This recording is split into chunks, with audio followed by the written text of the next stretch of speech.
வாயிலிட்டு சுவையறியும் முன்னே கிட்டி விடும்ன்றாங்க. எப்படி? இலை பறித்து வாயிலிட்டு சுவை அறியும் முன்னே கிட்டி விடும்னா இதுக்கு எத்தனை செகண்ட் ஆகும் சொல்லுங்க பார்ப்போம். ஒரு இலையை பிடிங்கி வாயில போட்டு கடிச்சு பார்த்து இது என்ன டேஸ்ட் அப்படின்னு தெரிஞ்சுக்கிறதுக்கு எவ்வளோ நேரம் ஆகும்? ஒரு சில விஷயம் ஏன் பிடிக்காம சண்டை வருதுன்னா, பிறந்த வீட்டில் நல்லா பழகியிருப்பாங்க, நல்லா ஜாலியாக இருந்து நல்லா தூங்கி நல்லா சாப்பிட்டு பழகி, இங்கே போனோடனே கமெண்ட்ஸ் எல்லாமே மாறி இவங்க கேரக்டர் ஒரே மாதிரியா இருக்கும். திட்டலாம் வேண்டாம், திட்டுறதுலாம் ரெண்டாவது, பார்க்குற லுக்கிலேயே கண்டுபிடிச்சிருவாங்க. இது நமக்கு பிடிச்சிக்கிற மாதிரி இல்லையே, இது எதுவும் நமக்கு எரிச்சலாக இருக்குது. ஆமாவா இல்லையா? உண்மையாகவே உங்களுக்கு ஒரு பொருளை கொண்டு வந்து கையில் கொடுத்தாலும் உங்களுக்கு அது மேலே நம்பிக்கை இல்லாதனால பொக்கிஷத்தை தூக்கி போட்டு இது கிடையாதுன்ட்டு இன்னும் தேடி போயிட்டே இருக்கு. இதுதான் உங்களுக்குள்ளே நடந்துட்டு இருக்கு. எத்தனை பேருக்கு புரியுது? பாவம் அவங்களுக்கு தெரிய மாட்டேங்குது எப்படி வெளியில் வர்றதுன்னு. நல்லா அடிக்ட் ஆகிருப்பாங்க. ஏன்னா சப்கான்ஷியஸில் போய் உட்காந்துரும். இந்த பிரபஞ்சத்துக்கு நல்லது கெட்டது எல்லாம் தெரியவே தெரியாது.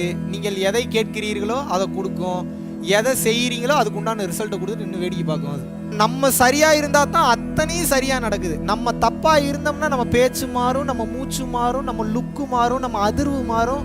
நம்ம பேச்சு மூச்சு லுக்கு அதிர்வு எல்லாம் மாறும்போது சொந்தக்காரன் மாறுவான், பந்தக்காரன் மாறுவான், எல்லாம் மாறிடுவாங்க. அவனுடைய குணம் அவனிடம் இல்லை, என்னிடம்தான் இருக்கிறது. நான் எப்படி பேசுகிறனோ, நான் எப்படி ரியாக்ட் பண்ணுவனோ, எனக்கு தகுந்த மாதிரி தான் ஆப்போசிட்டில் இருக்கிறவன் மாறுவான். அவன் ரிஃப்ளெக்ஷன் தான். அவன் நம்ம கிடையாது, அவன் கிடையாது.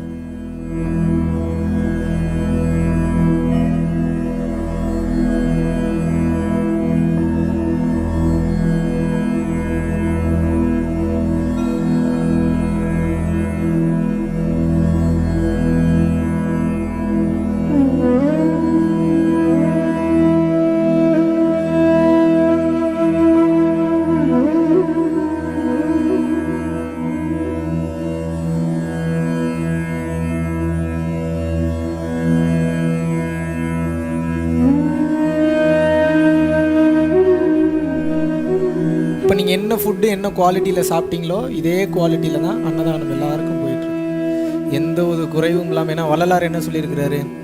தன்னை போல் கவனி அப்படிங்கிறார். ஆமாவா இல்லையா? நம்ம ஒரு படியாக மேலே போயாச்சு. வள்ளலார் அவர் கிழமை அவர் வாழ்ந்த காலத்தில் சொல்லிட்டாரு. அவரோட பேரனுங்க நம்ம எப்படி இருக்கணும்? தனக்கு மேலேயும் கவனின்னு வந்தாச்சு. இந்த மாதிரி நீங்கள் குவாலிட்டியான ஃபுட்டை நீங்கள் சமைச்சு கொண்டு போய் தேவைப்படுறவங்களுக்கு கொடுக்கும்போது எப்படி இருக்கும் நினச்சி பாருங்கள். எப்படி இருக்கும்? நீங்கள் அப்படியே காற்றுல பறப்பீங்க. அந்த சாப்பாடை கொடுத்து அவன் முகத்தை ஒரு செகண்டு பார்த்துட்டிங்கன்னா அதில் இருக்கக்கூடிய இன்பமே வார்த்தைகளால் வர்ணிக்கவே முடியாது. உடனே உங்கள் மைண்டு காணாமல் போங்க. எப்படி? உடனே உங்கள் மைண்டு காணாமல் போகும். உடனே உங்கள் மைண்டு காணாமல் போகும்போது என்ன ஆகும்? ஆத்மாவோட கனெக்ட் ஆகிடுவீங்க. ஆத்மாவோட கனெக்ட் ஆகும்போது என்ன ஆகும்? இறைநிலைக்கு நீங்கள் செல்கிறீர்கள். மாபெரும் ரகசியம் எப்படி கண்டுபிடிச்சிருக்கிறார் பாருங்க வள்ளலார். 60 வருஷம் தவம் பண்ணாலும் மனம் ஒடுங்க மாட்டேங்குது. ஒருவேளை சாப்பாடு பசியோடு இருக்கக்கூடிய ஒருத்தருக்கு வாங்கி கொடுக்கும்போது அவன் அதற்கு ஃபீல் பண்ணும்போது அதை நம்ம பார்க்கும்போது நம் மனம் கரைந்து காணாமல் போகிறது. புரியுதா புரியலையா நான் சொல்கிறது? அப்போ மனம் ஒடுங்குவதற்காக தான் எல்லா பயிற்சியும் பண்ணுறோம். பயிற்சி எல்லாம் கடந்த மாபெரும் பயிற்சி என்னன்றது இப்போ உங்களுக்கு புரிஞ்சிருச்சா? ஜீவகாருண்யம் தான், கருணை தான். நீங்கள் கருணையோடு சாப்பாடு கொடுக்கும்போது படார்னு உங்கள் மைண்டு காணாமல் போகும். அப்பப்போ அந்த இறைநிலைக்கு போயிட்டு வருவீங்க, செத்து விளையாடுவீங்க, ஜாலியாக இருக்கும்.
எப்படி சொல்லணும்னா நம்மளுக்காண்டி இவர் இவ்வளோ கஷ்டப்பட நினைக்கும் போது நம்ம இவருக்காண்டி கண்டிப்பாக சொல்கிறத பண்ணணும்னு தான் தோணும்.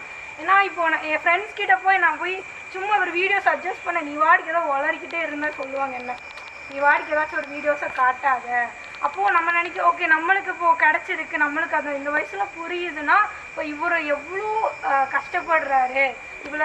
ஏன்னா உங்கள் ஸ்லாங்கே வேறு லெவலில் இருக்குண்ணா. இவர் சொல்கிறது எல்லாமே சப்கான்ஷியஸ் மைண்டில் அப்படியே டப்பு டப்பு டப்பு டப்பு பதியுது. ஒரு விஷயம் பண்ணும்போது ஐயோ அண்ணா அது சொன்னாரே, சரி இது கரெக்டாக இருக்கும் அப்படின்னு தோணுது. எனக்கு லவ் யூண்ணா. Love you so much. சரி இப்படியே பண்ணுங்க.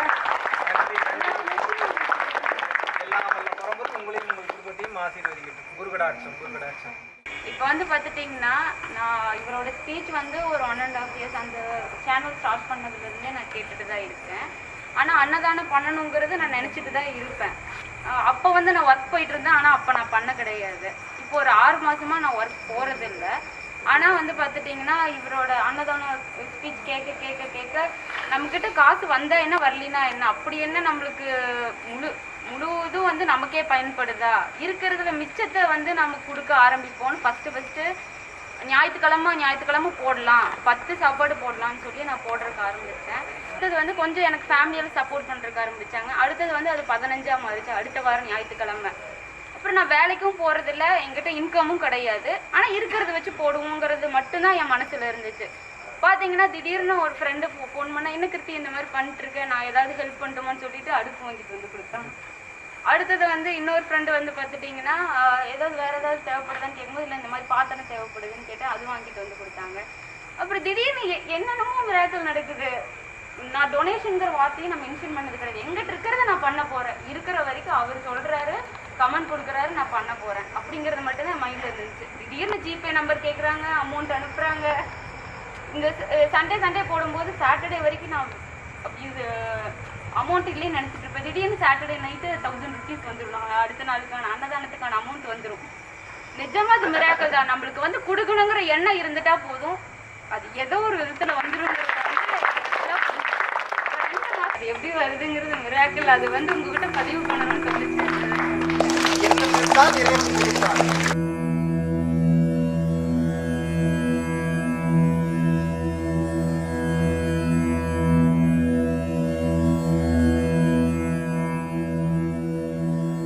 பல லட்சம் மக்களுக்கு உணவளித்து அவர்களுடைய பசிப்பினியை ஆற்றுவதற்குண்டான ஒரு மாபெரும் வாய்ப்பை அந்த பிரபஞ்சமும் மக்களாகி நீங்களும் இன்றைக்கு வந்து நமது அறக்கட்டளைக்கும் அறக்கட்டளையினுடைய நிர்வாகிகளுக்கும் மற்றும் தன்னார்வ தொண்டர்களுக்கும் நீங்கள் வழங்கியிருக்கின்றீர்கள். அதன் மூலியமாக பல உயிர்களுக்கு வந்து அன்னதானம் பண்ணிட்டு வந்திருக்கோம். பல உயிர்களுக்கு வந்து பார்த்தீங்கன்னா வஸ்திர தானம், துணிமணி எடுத்து கொடுத்துருக்கோம்.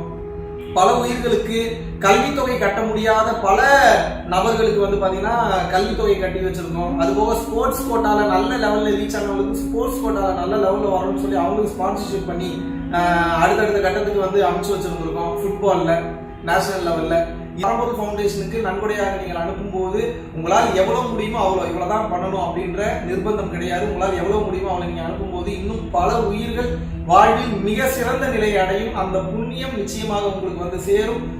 ஸோ உங்களது வாழ்வில் பல பிரச்சனைகளை மாற்றி அமைக்க பல டோர்ஸ் ஓப்பனாக உங்ககிட்ட இருக்கிறத அதிகமாக வெளியே கொடுங்கள். உங்களால் முடிந்தவர்களுக்கு உங்கள் கைகளாலேயே கொடுங்கள்.